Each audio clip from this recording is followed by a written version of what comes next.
You already know what you should be doing right now. Not tomorrow. Right now. And somewhere between knowing and doing, you stop. Not once. Not occasionally. Every single day, in small, forgettable moments, you choose slightly less. A shorter effort. A softer version of yourself. Nobody sees it. You barely notice it. But it is happening. And it has been happening for longer than you want to admit. Subscribe for daily discipline. Most people believe they lost their discipline in one moment. A failed attempt. A missed deadline. A week off that turned into a month. They point to something specific and say, "That is where it broke." That is not where it broke. Discipline does not collapse in a single event. It dissolves. Quietly. Gradually. Through choices so small they barely feel like choices. A snooze button. A distraction mid-task. A night wasted because you were tired. Individually, none of it feels significant. But these moments are not isolated. They are a pattern. And patterns, repeated long enough, become identity. What you consistently choose is who you consistently become. Not what you intend. Not what you believe about yourself. What you actually do when no one is watching. That is what shapes you. There are 6 specific places where discipline quietly disappears. Not dramatic moments. Not visible failures. 6 ordinary, overlooked behaviors that compound into something serious. If you recognize yourself in any of them, do not look away.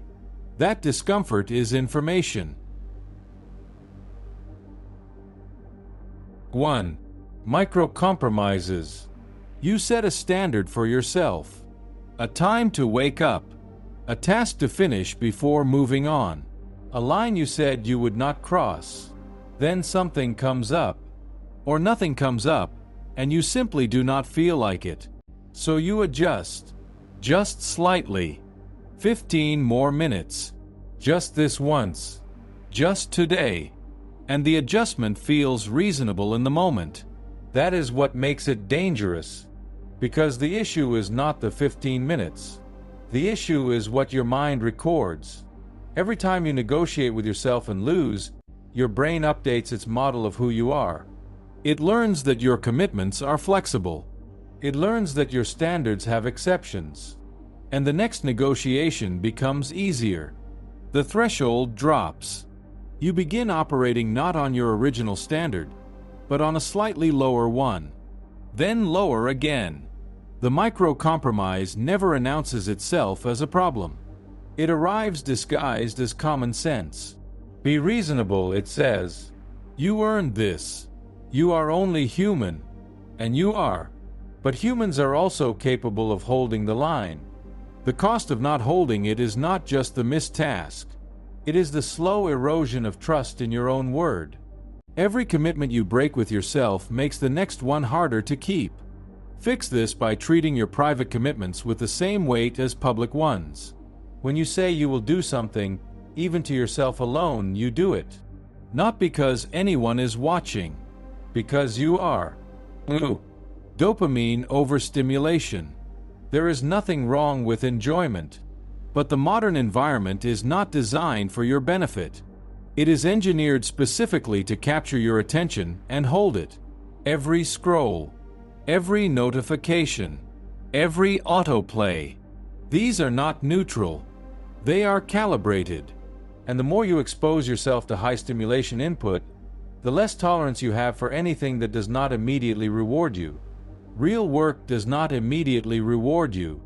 Building something takes time. Learning something takes discomfort.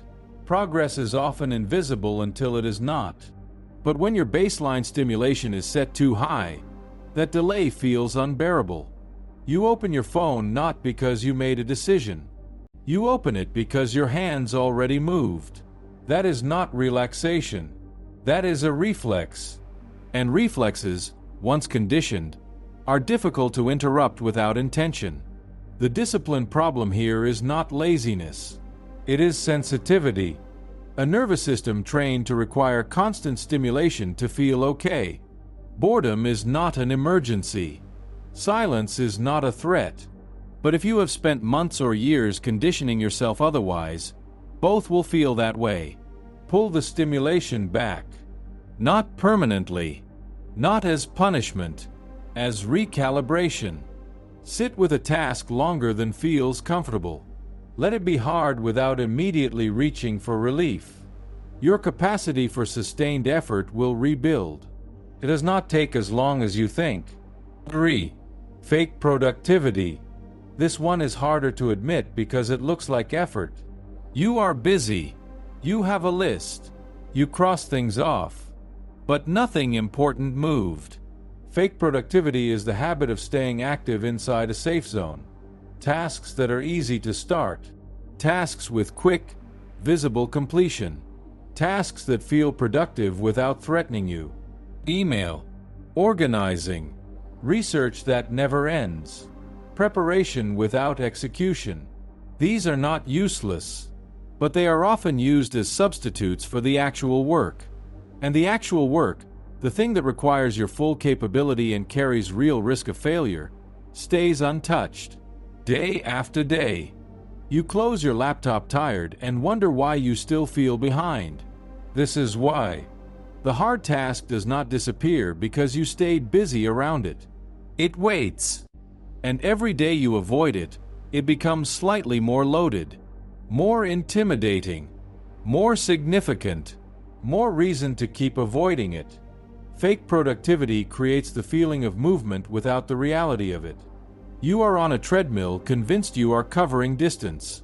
The correction is not to work more hours. It is to identify the one thing you are avoiding and place it first, before the safe tasks. Before the comfortable warm-up. The difficulty will not decrease by waiting. Starting before you feel ready is the only way through. 4. Comfort addiction. Comfort is not the enemy of discipline in small amounts. Rest is legitimate. Recovery is necessary.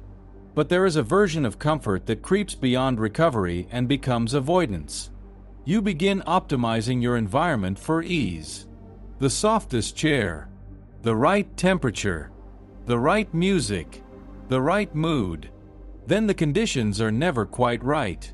Something is always slightly off. And you wait for circumstances to align before you begin. That is not rest. That is avoidance with good lighting. Comfort addiction grows slowly. You do not notice it until you realize you have not done anything uncomfortable in a significant amount of time. Your edge disappears quietly, not because you chose to give it up, but because you kept choosing not to use it.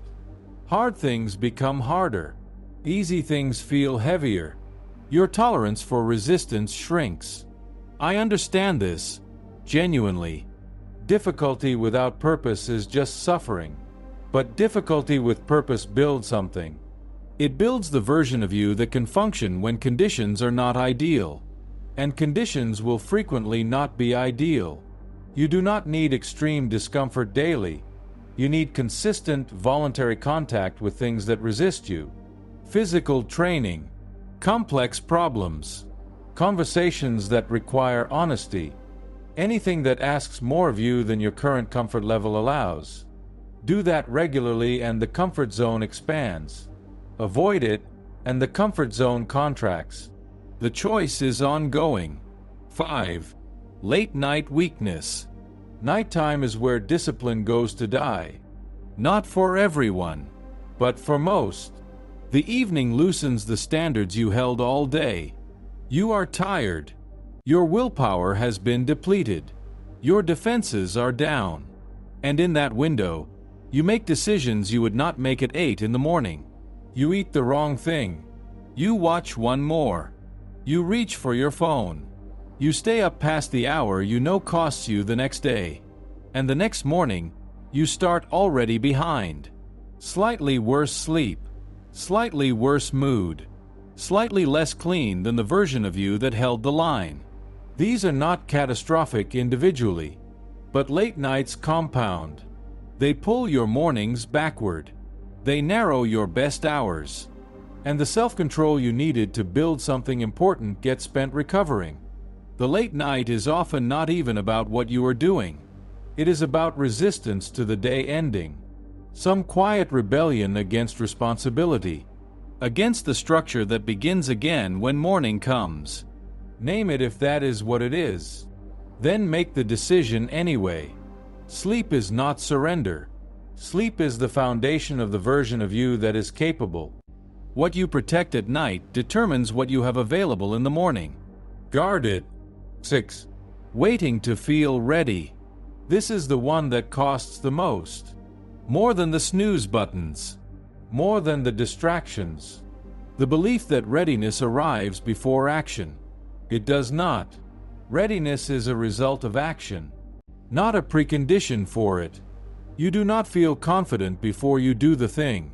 You feel a version of confidence after doing it long enough. You do not feel ready to start the project. You feel capable partway through it, after momentum has built. Waiting for readiness is a loop with no exit, because the feeling never comes on its own. The internal state you are waiting for is only generated by doing the thing you are postponing. This is one of the most persistent illusions that discipline fails against. It feels responsible, patient, like you are being strategic, but it is the longest form of avoidance there is. And time does not pause while you wait. The week passes, the month passes, the year passes, and the version of you who was ready never showed up. Because you never called them forward. You are not going to feel ready. You are going to decide to go anyway. That is the only version of readiness that matters. Discipline is not something you have or do not have. It is something you practice or abandon in the space of small decisions. Not the big ones. Those are easy to identify and take seriously. The small ones. The micro-compromise at 8 in the morning. The phone opened by reflex at noon. The easy tasks taken when the hard task waited.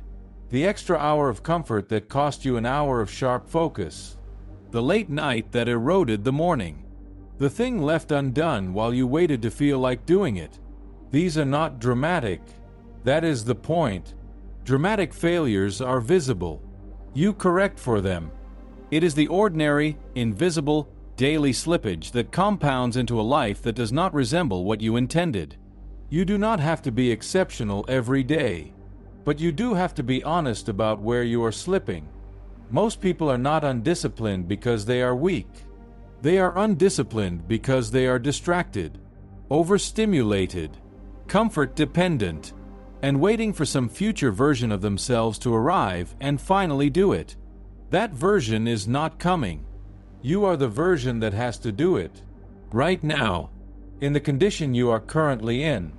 With the imperfect circumstances. With the incomplete information. With the resistance still present. The line is simple. Every small decision either builds the person you are trying to become, or it does not. That is not pressure. That is clarity. Every hour is a decision. Every habit is a vote for who you are becoming. The accumulation of small, quiet choices is your life. Not the life you imagined. Not the life you planned. The one you are actually building, decision by decision, without ceremony. Make the decisions deliberately. Or let them make themselves, and live with the result. Time is already moving. It moves without your permission and without your readiness. You do not need to be perfect. You need to stop letting the small things go quietly in the wrong direction. That is all. Just that, consistently. Everything else will follow. Subscribe for daily discipline.